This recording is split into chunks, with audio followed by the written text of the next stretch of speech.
লোকেরা বলে হায়াত বাড়ে, হায়াত তো বাড়ে না। হায়াত কি হয়?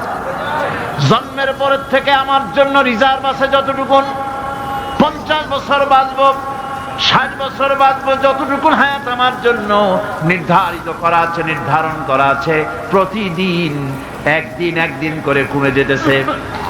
এজন্য আমি বলি, আমার বাড়িতে যে ঘড়িটা আছে, এই ঘড়িটা বেলা 1টার সময় ঢং করে একটা আওয়াজ দেয়, শ্রোতাকে শুনিয়ে দেয়, বাড়িওয়ালা তোমার জীবনের মূল্যবান হায়াত থেকে 1 ঘন্টা কমায়া দিলাম।